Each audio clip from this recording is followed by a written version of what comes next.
ரசூலுல்லாஹி ஸல்லல்லாஹு அலைஹி வஸல்லம் சொன்னாங்க, قال رسول الله صلى الله عليه وسلم إن الله يحب العبد التقي الغني الخفي. العبد التقي الغني الخفي. خير.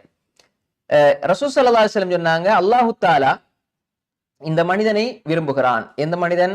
இது இந்த முஸ்லிம்ல வரக்கூடிய செய்தான். கிதாபு ஸுஹூத்ல இமாம் முஸ்லிம் எழுதிக்கிறாங்க. கிதாபு ஸுஹூத். அல்லாஹ் தஆலா நேசிக்கிறான் அல் அப்த, ஒரு அடியானை, அத்தகி. தகினா யாரு? இறையச்சம் உள்ள. தகினா என்ன? தக்வா, இறையச்சம், பயம். அது விளக்கத்தை இன்ஷா அல்லாஹ் அடுத்து நாங்க பார்ப்போம். அடுத்து அல் கனி. கனின்னா என்ன? கனியாக இருக்கக்கூடியவன்டா போதுமென்ற மனமுடையவர். உண்மையான செல்வந்தன் யாரு? போதுமென்ற மனமுடையவன் தான் உண்மையான செல்வந்தன். போதாது போதாதுன்னு இருந்தா இந்த உலகத்தை கொடுத்தாலும் போதாதுதான். என்ன, தங்க ஆறு ஓடுனாலும் சரி போதாதுதான். போதும் என்று இருந்தா போதும். அடுத்து மூன்றாவது அல் ஹஃபி, மறைவான நிலையிலே இருந்து கொண்டு அல்லாஹுடைய இபாதத்தில் காலத்தை கழிக்கக்கூடிய, அதே போன்று தன்னுடைய வேலையை தான், அதாவது தன்னுடைய வேலையிலே தன்னுடைய விடயங்களில் கவனம் செலுத்துறது.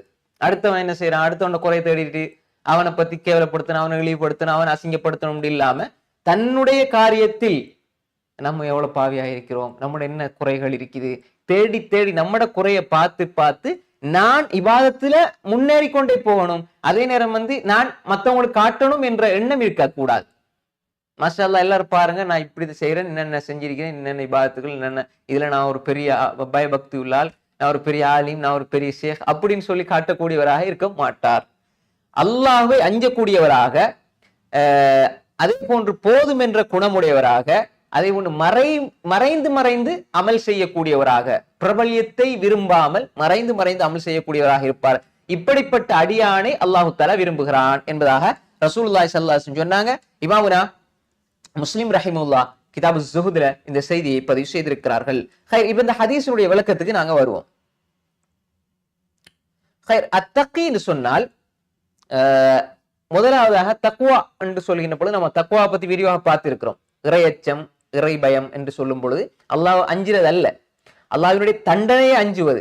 அல்லாஹ்வுடைய தண்டனையை நாம் பயப்பட வேண்டும், அதுதான் இறையச்சம் என்பது ஒரு நாட்டம். அதற்கு மாற்றமாக அல்லாஹ்வை நாம் நேசிக்க வேண்டும், அவன் மீது அன்பு கொள்ள வேண்டும், அவனுடைய கருணையை ஆதரவிக்க வேண்டும், அவனுடைய மன்னிப்பை எதிர்பார்க்க வேண்டும், அவன் மீது நல்லெண்ணம் கொள்ள வேண்டும், அவனுடைய அருள்களை ஆசிக்க வேண்டும், கேட்க வேண்டும். இவ்வாறான ஒரு நிலையிலே ஒரு முஃமின் இருப்பான்.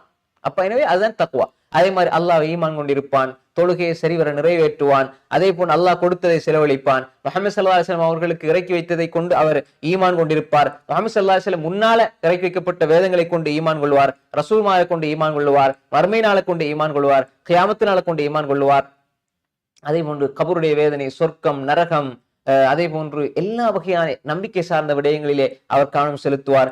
அதே போன்று அவர் அல்லாஹ்வுக்காக தர்மம் செய்வார், கோபத்தை அடக்கிக் கொள்வார், மக்களை மன்னிப்பார், பாவம் தவறுகள் செய்தால் உடனே இஸ்திக்பார் தௌபா செய்து விடுவார். அதே போன்று செய்த குற்றங்களை தொடர்ந்து செய்திருக்க மாட்டார். ஒரு குற்றம் என்று தெரிந்தால் அதை உடனே விட்டு அல்லாஹ்வுக்காக வேண்டி தன்னுடைய வாழ்க்கையை மாற்றி செயல்பட ஆரம்பிப்பார். தன்னுடைய வாழ்க்கையை மாற்றக்கூடியவர் தான் தக்வா உள்ளவர். இவரை அல்லாஹ் தஆலா நேசிக்கிறான். இரண்டாவதாக அல் கனி. கனின்னு சொன்னா பொதுவாக அல்லாஹ்வுடைய விஷயத்துல வல்லாஹு கனி, வல்லாஹுல் கனி வ அன்துமுல் ஃபுகரா. அல்லாஹ் தஆலா கனியாக இருக்கிறான், அல்லாஹ் கனியாக இருக்கிறான். வ அன்துமுல் ஃபுகரா, நீங்க அவன் பால் தேவையுடையவனாக இருக்கிறீர்கள். அல்லாஹ் செல்வந்தனாக, அல்லாஹ் கொடுக்கக்கூடியவன், யாரை விட்டும் அனைவரை விட்டும் தேவையற்றவனாக இருக்கிறான். வல்லாஹுல் கனி, அல்லாஹ் யாரு?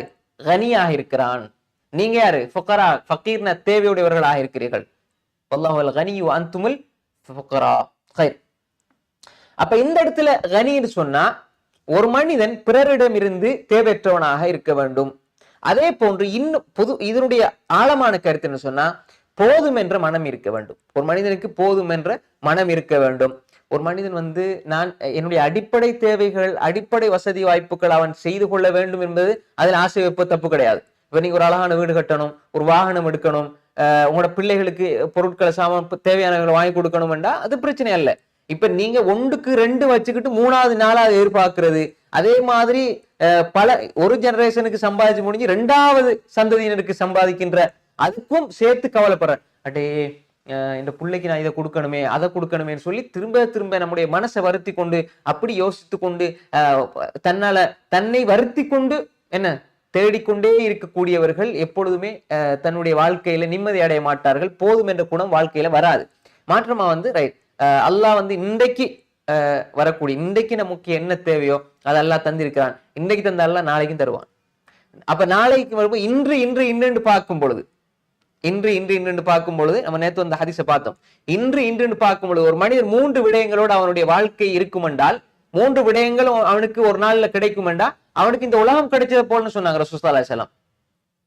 என்ன மன் அஸ்பஹ மின்கும் ஆமினன் ஃபீ சிர்பிஹி வ முஆஃபன் ஃபீ ஜஸதிஹி வ இன்தஹு கூத் யௌமிஹி கஅன்னமா ஹீஸத் லஹு துன்யா. திருமதியில வரக்கூடிய இப்னு மாஜா திருமதியினுடைய 2346 அது மாதிரி இப்னு மாஜாவுடைய 41 வரக்கூடிய ஹதீஸ் சரியான ஹதீஸ்.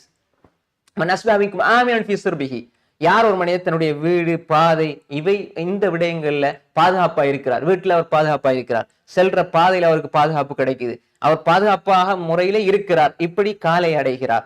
2வது முஆஃபன் ஃபீ ஜஸதி அவருடைய உடல் ஆரோக்கியம் அவருடைய உடல் நல்ல ஆரோக்கியமாக இருக்கிறது.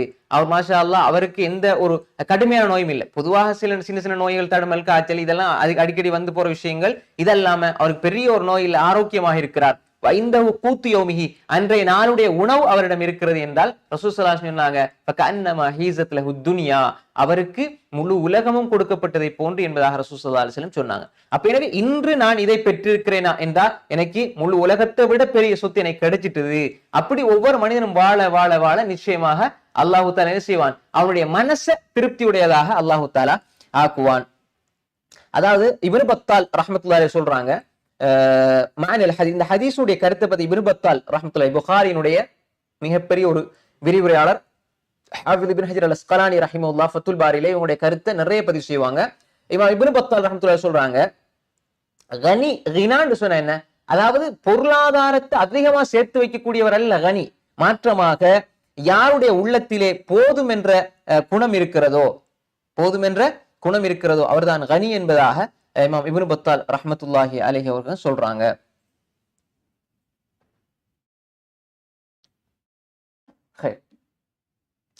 அதே மாதிரி பொருளாதாரத்துல அல்லாஹ் கொடுத்ததை கொண்டு போதும் என்று நினைக்கக்கூடிய ஒரு மனிதர் தான் கனியாக இருப்பார்.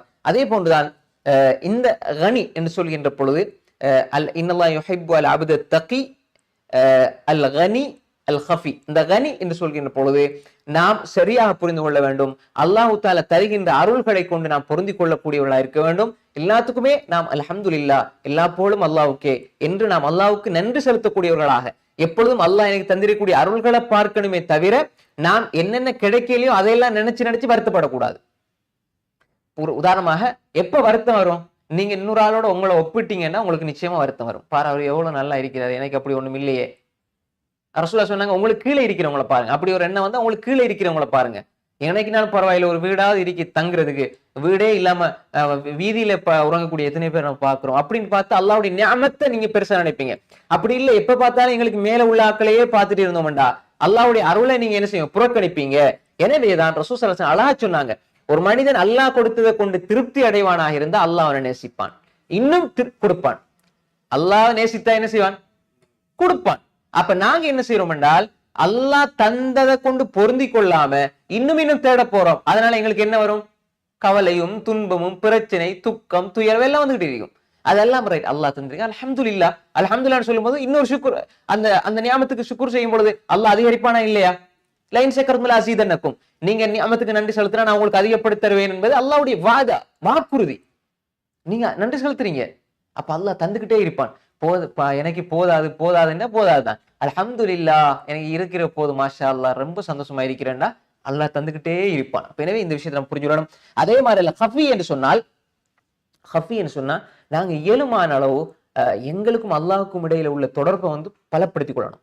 நிறைய மக்களுக்கு காணாத வகையில் மக்களுக்கு அறியாத வகையில் நம்ம சில அமல்களை அல்லாஹ்வோட வச்சுக்கொள்ளணும். அவங்க சொல்றது இப்ப நிறைய அமல்களை பொறுத்தவரையில மக்கள் எல்லாருக்கும் தெரியும், இவர் இந்த டைம்ல எப்படி செய்வார், ஓதுவார், தொழுவார் எல்லாம். ஆனா அல்லாஹ்வுக்கும் எனக்கும் இடையில யாருக்குமே அறியாத சில அமல்கள் இருக்க வேண்டும். அந்த அமல்கள் நம்மளை நிச்சயமாக பாதுகாக்கும். அப்படி சலஃபு சாலிஹ்கள் எடுத்துக்கொண்டால் அவங்களுக்கு சில முக்கியமான சில அறிஞர்களை பொறுத்தவரை அவங்களுக்கு தனிப்பட்ட அமல்கள் இருந்தது, தன்னை மனைவிக்கு கூட தெரியாது. மௌத்தா போன பிறகுதான் இவர் இப்படி செஞ்சாரா, இவரால் இவ்வளவு பேர் பயனடைந்தாங்களா அப்படின்னு ஒரு கேள்வி வந்தது. அப்ப எனவே ஹஃபியா இருக்கணும். நமக்கு செய்யறது எல்லாத்தையுமே மக்களுக்கு சொல்லிக்கிட்டு இருக்கணும்னு அவசியம் கிடையாது. எல்லாத்தையுமே சொல்லி எல்லாத்தையும் மாஷா அல்லாஹ் எல்லாத்துலயுமே மக்கள் என்ன தெரிஞ்சு வச்சிருக்கணும் என்று இருக்கக்கூடாது. சில விஷயங்கள் அது எனக்கும் அல்லாஹ்வுக்கும் இடையில உள்ள விஷயம். ரசூல் ஸல்லல்லாஹு அலைஹி வஸல்லம் புகாரில் வரக்கூடிய ரிவாயத், முஸ்லிமே வருது, ருப்ப அஷ்அத மதுஃபு பில் அப்வாப் லவ் அக்ஸம அலா அல்லாஹி லா பர்ரா.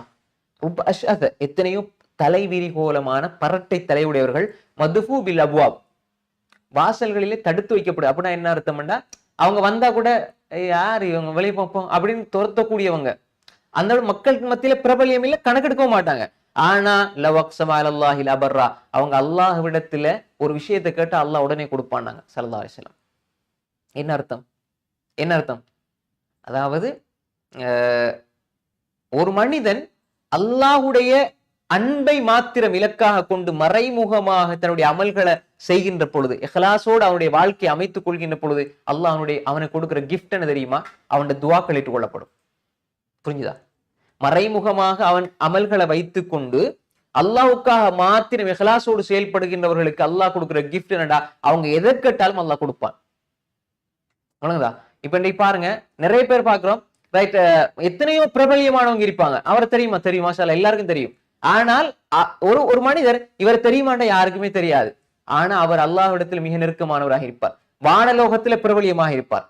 இந்த உலகத்துல சிலவங்க பிரபலியமாக இருப்பாங்க, ஆனா சிலர் வானலோகத்துல பிரபலியமாக இருப்பாங்க. இந்த உலகத்திலே பிரபலியமாயிருக்க எத்தனை பேருக்கு வானத்துல அவங்களை யாருமே தெரியாது, மலக்குமார்களுக்கு. இப்ப நாங்க அல்லாஹ் பத்தி பேசிக் கொண்டிருக்கிறோம்டா, நாங்க வானலோகத்துல பிரபலியமாயிருப்போம். ஆனா இஹ்லாஸ் இருக்கணும். ஏன்னா அல்லாஹ் தஆலா சொல்லுவான், இதோ பாருங்கள் மலக்குமார்களே, என்னுடைய அடியார்கள் எனக்காக ஒன்று சேர்ந்திருக்கிறார்கள், என்னை பற்றி பேசுகிறார்கள் என்று அல்லாஹ் தஆலா வதக்கரஹுல்லாஹ் ஃபீமன் இன்தா, அல்லாஹ் அவனிடம் இருக்கக்கூடிய மலக்குமார்களிடம் இவர்களை பற்றி பெருமை பாராட்டி பேசிக் கொண்டிருக்கிறான். அப்ப எனவே நாம் புரிந்து கொள்ள வேண்டும் என்றால், மறைமுகமாக அல்லாஹ்வுக்காக நாம் செய்கின்ற அமல்களை பொறுத்து அல்லாஹ் தஆலா எங்களுக்கு துஆக்களை கபூல் செய்து கொள்வான். அதே போல எங்களுடைய தேவை என்ன தேவை கேட்டாலும் அல்லாஹ் தருவான், ஏதோ ஒரு வகையில தருவான். நீங்க நேரடியாக ஒரு விஷயத்தை கேட்பீங்க, அல்லாஹ் மறைமுகமாக ஒன்றை உங்களுக்கு தருவான். நீங்க நேரடியாக ஒன்றை முன்னாடி கேட்டிருப்பீங்க, அது உங்களுக்கே தெரியாது, அல்லாஹ் ஒரு நேரத்துல தருவான். அப்ப நீங்க யோசிப்பீங்க, அல்லாஹ் நான் எப்பயோ கேட்டது, ஆனா உங்களுக்கே மறந்து போகும். அல்லாஹ் நிச்சயமாக அவன் மறக்கக்கூடியவன் அல்ல. நாங்க கேட்போம், மறந்துடுவோம். போன வாரம் ஒண்ணு கேட்டிருப்போம், இந்த வாரத்துல அதுக்கு ஏன் தான் கேட்டோம், அதை விட நல்லது இந்த இப்ப வந்துட்டு அப்படின்னு நினைப்போம். ஆனா அல்லாஹு தஆலா நாங்களே ஒன்றை மாத்திக்கொண்டே இருப்போம், மறந்து விடும். அல்லாஹ் உங்களுக்கு எது தேவையோ, எது பொருத்தமானதோ, எப்ப தேவை, அதே போன்று உங்களுக்கு எது சிறந்தது என்பதை அல்லாஹ் அறிந்தவன். எப்ப அது சிறந்தது என்பதை அல்லாஹ் தான் அறிந்தவன். அப்ப எனவே எப்ப உங்களுக்கு தேவை, இப்பதான் எனக்கு இப்ப தேவைங்கிறது எனக்கு விளங்குது, ஆனா அல்லாஹ்க்கு தெரியும் இவனுக்கு இப்ப கொடுத்தா இவன் சரி வர மாட்டான், இப்ப அவனுக்கு தேவை இல்லாது. ஆனா அவன் ஆசை சொல்லுது, அல்லாஹ் தந்துரு அவன் ஆசை சொல்லுது. எங்கட துஆக்கள் மனோ இச்சையின் அடிப்படையில உள்ளது. ஆனா அல்லாஹ்வுடையது ஞானம் ஹிக்மத்தோடு சம்பந்தப்பட்ட எதிர்காலத்துல என்ன நடக்கும் இதை வச்சு. சில பொழுது நீங்க இப்ப கேட்பீங்க, அது கிடைக்காம அடுத்த வருஷம் கிடைக்கும், அதன் மூலமாக நீங்க அடைகிற சந்தோஷம் இருக்குது, அது முன்னாடி கிடைச்சிருந்தா அந்த சந்தோஷம் நீங்க பெற்றிருக்க மாட்டீர்கள். எனவே அல்லாஹ்வுடைய ஹிக்மத் மிக மிக நுணுக்கமானது, ஞானம் மிக மிக நுணுக்கமானது. அவன் ஹக்கீம் அல் லத்தீஃப் அல் ஹபீர். அப்ப எனவே ஹஃபியாக நாம் வாழ வேண்டும். அப்ப எங்களுக்குள்ள ஒரு இபாதத்துல அல்லாஹுக்கும் எங்களுக்கும் இடையில ஒரு தொடர்பாடல், ஒரு இபாதத் ஒன்று மறைமுகமாக இருக்க வேண்டும். அப்படி ஒரு தொடர்பு இருக்க வேண்டும். நான் எல்லா இடத்திலையும் நான் என்ன மக்களுக்கு தெரியணும் என்ற அவசியம் கிடையாது. தெரியாவிட்டாலும் என்னை என்னுடைய ரப்பு தெரிஞ்சு வைத்தால் போதும், என்னை என்னுடைய ரப்புடைய வானவர்கள் தெரிந்து வைத்தால் போதும் என்று வாழக்கூடிய ஒரு வாழ்க்கை தான் நம்மளை அல்லாஹ்விடத்தில் நெருக்கமாக்கி கொண்டிருக்கும், அல்லாஹ்வுடைய அன்பை பெற்று தரும். மனதான் சொல்றது. எனவே அப்படிப்பட்ட அடியார்கள். அப்ப 3 விஷயம் சொன்னோம். என்ன? இன்னல்லாஹ் யுஹிப்பு அல் அப்த். முதல்ல சொல்லுங்க, அத்தகி. தகினா யாரு? இறைச்சம் உள்ளவர். அல் கனி, போதும் என்ற குணமுடையவர், என்னை போதும் என்று வாழக்கூடியவர். அது மாதிரி அல் கஃபி, வெரி குட், மாஷா அல்லாஹ். அப்ப மறைமுகமாக அமல் செய்யக்கூடியவர் ஒன்று. 2வது அதனுடைய கருத்து என்னடா, விரிவான கருத்து உள்ளடக்கியது. 2வது தன்னுடைய விடயங்கள்ல கவனம் செலுத்தக்கூடியவர். நிறைய பேர் என்ன செய்யணும், இபாதத் செய்வாங்க, ஆனா அவங்க தூக்கி கொடுத்துட்டு போயிடுவாங்க எல்லாத்தையுமே. அப்படி இருக்கக்கூடாது. நிறைய பேர் மலை போல அமல் செய்வாங்க பாய் இந்த உலகத்துல, செஞ்சு போட்டு அடுத்த நிமிஷம் தூக்கி கொடுத்துட்டு போயிடுவாங்க. நிறைய இதுல மாஷா அல்லாஹ் ஷைத்தான் வழி கெடுக்கிறது முதலாவது மௌலைமார்கள் ஆலிம்கள்ல இருந்து இது இப்படிதான் ஷைத்தான் வழி கெடுப்பான். நிறைய பேர் தாவா காலத்துல நிறைய பேர் நம்ம பாக்குறோம். அல்லாஹ் பாதுகாத்த நல்ல மக்களை தவிர அல்லாஹ் பாதுகாக்க வேண்டும் என்னையும் உங்களையும். நிறைய பேரை பாக்குறோம் அடுத்தவண்ட புறம் அதை ஒரு ட்ரெண்டிங் ஒரு ஒரு ஒரு ஒரு ஒரு இஸ்லாமிய பிரச்சாரமாக கூட சொல்லுவதை பாக்குறோம். அடுத்தவண்ட பேரை சொல்லி அவனுடைய தனிப்பட்ட குறைகள் அவன் அப்படி எப்படி குறைய பேசக்கூடிய. அப்ப என்னண்டா இவர் ஹஃபி அல்ல, இவர் என்ன செய்யறாரு செஞ்ச அமலை தூக்கி கொடுத்துட்டு போறாரு, செஞ்ச அமலை தூக்கி கொடுத்துட்டு போறாரு. அப்ப அப்படி இருந்தா நாளைக்கு மறுமையில் என்ன கிடைக்கும்? கிடைக்கிறது எல்லாத்தையும் செலவழிச்சா என்னதான் நீங்க ஊருக்கு கொண்டு போவீங்க? அப்படி கேட்கணுமா இல்லையா? அப்ப இது உலகத்திலேயே இந்த கேள்வியை கேட்கணும்டா. கிடைக்கிறது எல்லாம் தூக்கி கொடுக்குறீங்க பாய், அவனுக்கு இவன் கொடுத்துட்டு நீங்க எப்படி எதை கொண்டு மறுமையில யார்கிட்ட போய் எதை கேட்க போறீங்க? அல்லாட்ட கேட்டா அல்லாஹ் தருவானா? உங்களோட தொழுகையில உங்களுடைய இபாதத்துகள் நன்மை கிடைக்குமா? கிடைக்காது. அப்ப எனவே நாம் தக்கியாக இருக்க வேண்டும், கனியாக இருக்க வேண்டும். மூணாவது ஹஃபியாக இருக்க வேண்டும், மறைமுகமாமல் செய்யணும், மறைவான அமல்களை வச்சுக்கொள்ளணும். அதே நேரம் நாம் தெளிவாக புரிந்து கொள்ள வேண்டும், எங்களுடைய விடயத்தில் நாம் கவனம் செலுத்த வேண்டுமே தவிர அடுத்தவனுடைய எல்லா குறைகளையும் தேடி போட்டு நம்முடைய அமல்கள் அந்த ஓட்டப்பைக்குள்ள போடுற மாதிரி ஆக்கிடக்கூடாது. ஓட்டப்பைக்குள்ள போட்டா இருக்குமா? போட எவ்வளவு பெருமதியானது போட்டாலும் கீழே ஒழுகிக்கிட்டே இருக்கும். அப்படி நாம் இருந்துவிடக் கூடாது.